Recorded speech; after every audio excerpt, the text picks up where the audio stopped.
love it. I bloody love it. It sounds so damn sexy.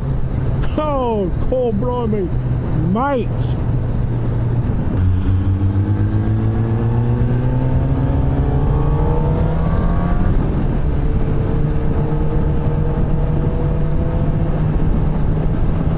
Ladies and gents, welcome to a long overdue video of the first ride of the ZX10R from 2017.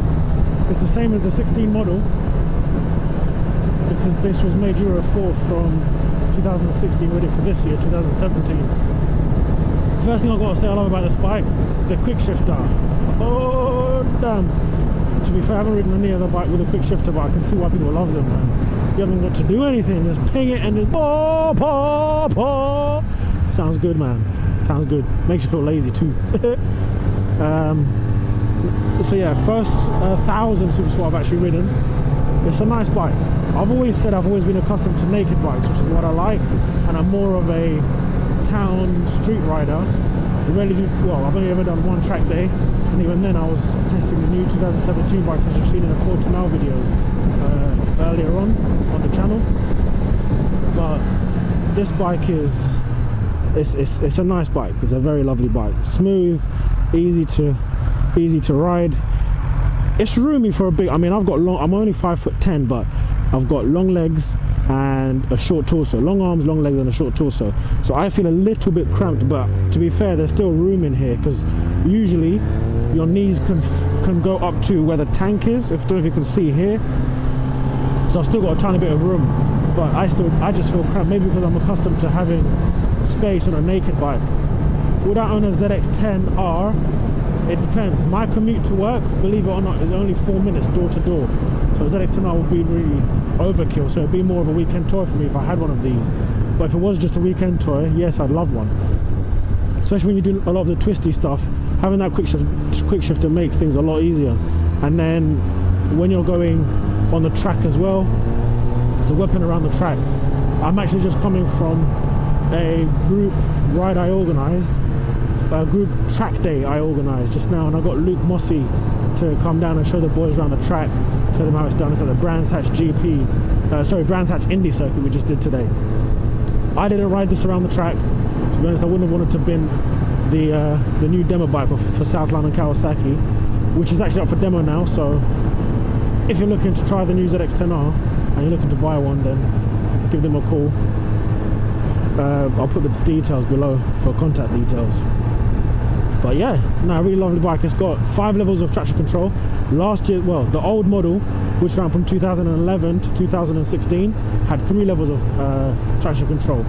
This bike has 5 levels. 1 and 2 are track based. 3, 4 and 5 are basically the old models 1, 2 and 3, so pretty much for road use. The good thing about this bike is that the traction control, when it kicks in, or sorry, when the traction control kicks in, you don't actually feel it. On the ZX6R 636, you actually feel it cut, and you see arrows shooting across the screen, letting you know it's cutting power. On this, it's almost like it just gives you less power straight off the bat. You don't feel like it gives you confidence knowing it's not just going to cut out or cut power when you're, let's say, mid corner trying to roll on full gas.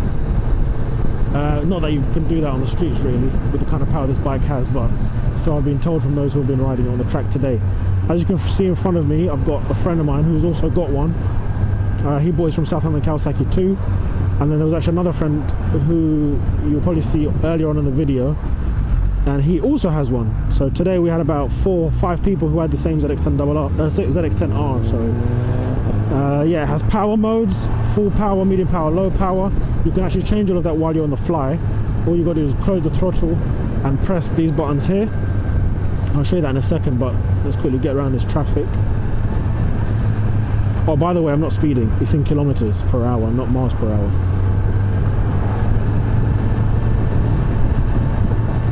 Which I actually need to change, but I forgot how to do it, so I've got to set the manual. But yeah, first ride for a tall dude. I mean, some of these guys are taller than me and they get along fine with it. I just prefer the naked style. Thank you, sir. I just prefer the naked style. The naked style just suits me a lot better for the kind of riding I like, and I just like being comfortable. To be fair, this isn't that uncomfortable, it's just that I'm just so accustomed to naked bikes. So any sports bike would always feel cramped or uncomfortable for me because of me riding the naked all the time. But other than that, it is a pretty roomy bike. You can see it's got plenty of room. It's a wide bike as well, where sometimes you get on the R1, for example, it has pressure. Yeah, the tire. Tomorrow, what does it feel soft? Right? Yeah, for now it's okay. Does it feel too soft tomorrow?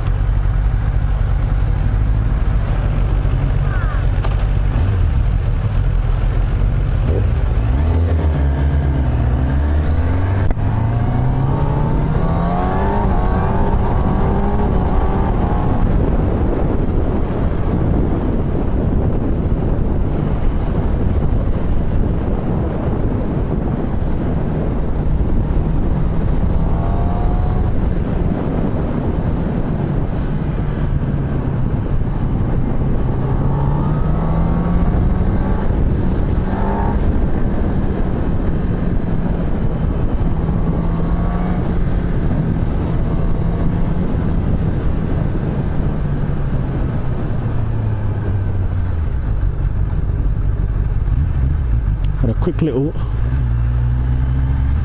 examination of the get through this traffic, bobbing and weaving. This lady looks tired. She's had a long day at work. See her through her rear view wing mirror. She just wants to get home.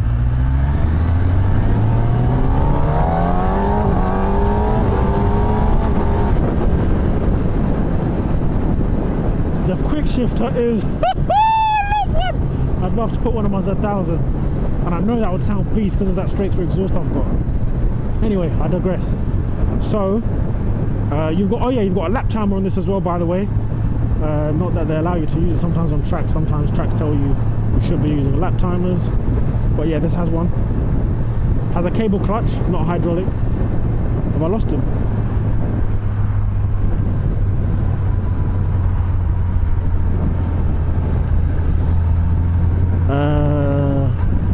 Cable clutch. It has a, as I said, quick shifter. It has engine braking control, which you can change. So for those who don't know what engine braking is, it's when you roll off throttle. Like, let me demonstrate. I roll off, as you can see, the engine starts to slow down a lot quicker, like as if I'm pressing the brakes. That's engine braking.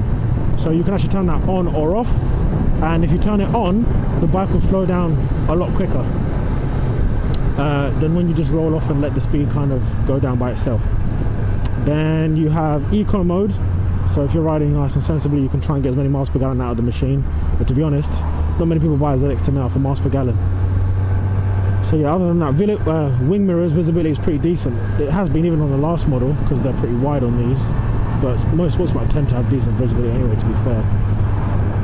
What else am I missing? I'm trying to think about it while I'm looking around on the bike. ABS, of course. Again, traction control, I mentioned those already. That's already. I don't think I'm missing anything. I think I pretty much covered it.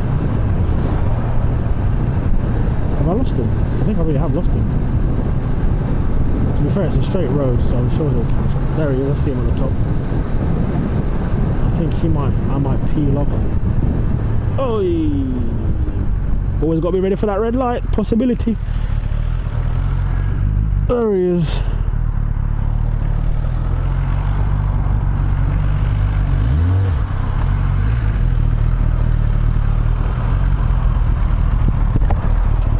You going straight or left?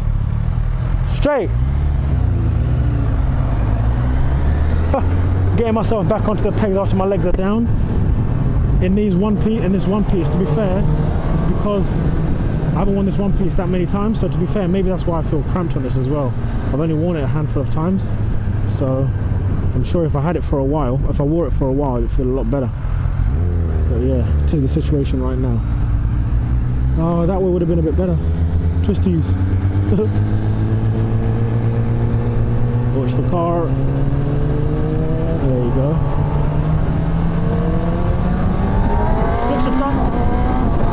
Oh, I love it. I bloody love it. It sounds so damn sexy. Oh, cool, blimey, mate.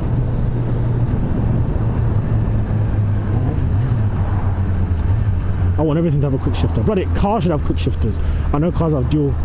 Actually, yeah, to be fair, they've got my car has a dual gearbox, dual shift DSG S-tronic gearbox. So actually, yeah, because my car has S-tronic, so it is a good invention, man. But every bike should have quick shifters. Even the scooters. Getting a bit stupid now, but yeah, even 125 should have quick shifters.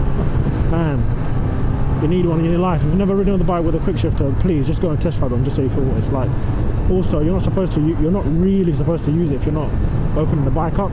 If you're poodling at like 20 mile an hour, it doesn't make sense to use a quick shifter to change from first to second if you're only going to go up to about 30 mile an hour. Some people say it can actually damage the gearbox because you're not using it as you should be. Well, I'm going straight on, fella. Ugh. Carlos.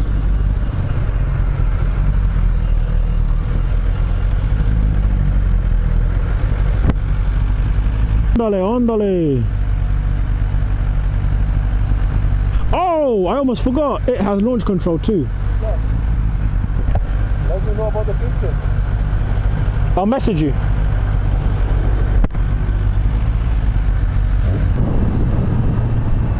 Now for the town stuff. Is the bike good for town? Oh, watch this guy might pull out. Nope, he's seen me. Thank you, sir.